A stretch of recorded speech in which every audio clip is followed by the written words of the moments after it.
Eropa yang telah terkungkung oleh dominasi gereja telah bangkit dan tercerahkan di satu peristiwa bernama Renaissance. Ilmu-ilmu pengetahuan di zaman Yunani dan Romawi kuno yang selama ini dilarang oleh gereja telah kembali dipelajari. Orang-orang berlomba-lomba untuk mengembangkan ilmu pengetahuan di berbagai bidang, mulai dari astronomi, seni, matematika, fisika, kimia, filsafat, dan lain sebagainya. Ilmu-ilmu pengetahuan ini kelak berkembang dan menghasilkan penemuan-penemuan baru. Orang-orang berlomba-lomba untuk menemukan alat-alat baru yang dapat mempermudah proses produksi barang. Pemerintah pada saat itu pun memberikan perlindungan hukum bagi para penemu ini. Era yang hebat itu disebut revolusi industri.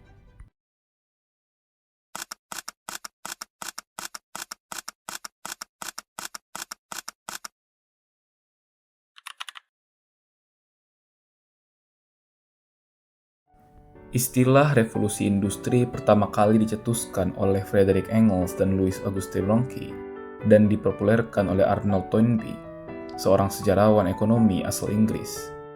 Sejak itu, istilah revolusi industri dikenal luas. Revolusi industri adalah peristiwa yang mengubah sistem ekonomi agraris menjadi sistem ekonomi industri dengan menggunakan tenaga mesin sebagai alat produksinya. Revolusi industri dimulai pada tahun 1830-an dan 1840-an di Inggris Raya dan kemudian menyebar ke seluruh dunia, termasuk Amerika Serikat.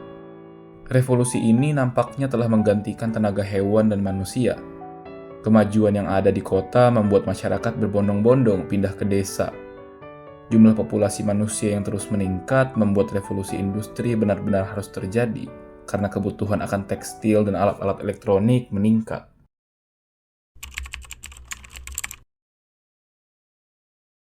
Pada waktu itu, penemuan teknologi mempermudah dan mempercepat terselesaikannya suatu pekerjaan.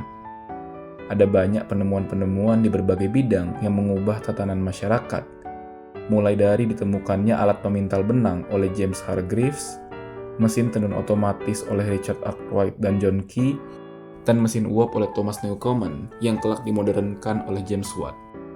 Selain karena banyaknya penemuan, revolusi industri pun disebabkan karena satu ideologi, merkantilisme, yang singkatnya adalah teori ekonomi yang meyakini bahwa kemakmuran suatu negara hanya ditentukan oleh jumlah modal atau aset yang tersimpan di negara tersebut.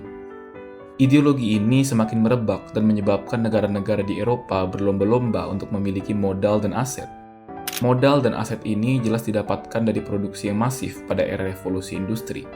Lagi pula, pada saat itu permintaan barang manufaktur dari Inggris memang sangat tinggi, sehingga diperlukan revolusi besar-besaran yang dapat mempercepat proses produksi. Di era revolusi industri ini, ada banyak barang yang ditemukan. Alat-alat ini digunakan untuk memproduksi banyak barang dengan lebih cepat, seperti mesin pemintal spinning jenny buatan James Hargreaves, mesin uap buatan James Watt, kapal kincir buatan William Symington, dan lain sebagainya. Pada era ini, industri rumahan yang berskala kecil pun mulai tergantikan dengan industri manufaktur dan industri pabrik yang sudah berskala besar. Dengan produksi massal, biaya produksi menjadi lebih murah dan harga-harga barang menjadi lebih terjangkau. Masyarakat yang semula bekerja manual sekarang telah dibantu dengan mesin.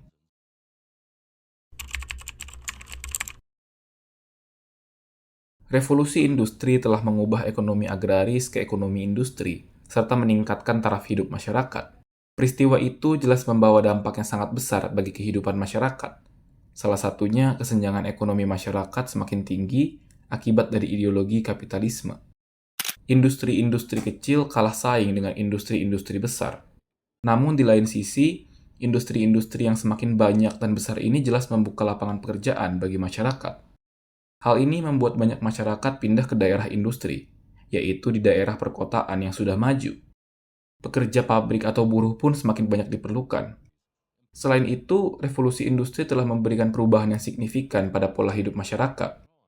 Dengan adanya hal tersebut, barang sudah dapat diproduksi dengan lebih cepat. Kelak, banyak pula dari buruh-buruh ini yang menuntut hak-haknya, entah karena disewenang-wenangi oleh penguasa atau karena gaji mereka yang terlalu kecil, atau dengan alasan lain. Sehingga lambat laun, banyak pula hukum mengenai hak-hak para buruh, seperti combination laws, reform bills, Factory Act, Poor Law Act, dan lain sebagainya.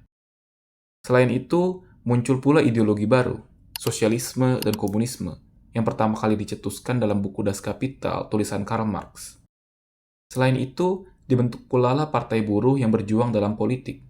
Revolusi industri juga melahirkan imperialisme modern, yaitu penguasaan satu negara terhadap negara lainnya dengan tujuan menguasai negara yang dimaksud secara penuh dari segi politik dan militer. Tujuan negara-negara penjajah ini adalah untuk mendapatkan bahan mentah, pasar, dan tanah jajahan. Selain itu, pabrik-pabrik yang mulai menggunakan mesin uap ini melepaskan asap dan gas beracun ke udara. Hal ini menyebabkan polusi udara yang masif pada saat itu. Teknologi kendaraan seperti mobil dan kereta yang semakin maju pun menyumbang polusi yang tak kalah banyaknya. Hal ini pun berembet ke masalah lain, seperti menurunnya kualitas air dan kesehatan. Efek yang sangat buruk bagi lingkungan ini semakin parah seiring berkembangnya zaman, bahkan sampai saat ini. Kita harus berhadapan dengan satu masalah, yaitu pemanasan global dan perubahan iklim yang semuanya jelas dimulai sejak revolusi industri. Revolusi industri sudah membawa peradaban manusia sampai semaju sekarang. Ada satu pelajaran inti yang kita bisa dapatkan dari peristiwa besar ini, yakni perubahan. Satu-satunya hal yang tak pernah berubah di dunia ini adalah perubahan itu sendiri. Manusia memang dituntut untuk berubah terus-menerus mengikuti perkembangan zaman. Resiko memijakkan kaki di bumi adalah hidup dalam realitas, bahwa semua hal berjalan menuju perubahan. Dalam hidup ini pun begitu, banyak sekali perubahannya. Semua datang silih berganti tanpa kita sadari. Memaknai perubahan tidak hanya bagaimana kita bisa melewati fase-fase genting untuk menerima hal yang baru, dan ketidaknyamanan karena dihadapkan dengan situasi yang tidak familiar, tapi juga menerima segalanya dengan hati yang lapang dan tangan terbuka. Memaknai perubahan adalah soal semangat untuk meneruskan kehidupan.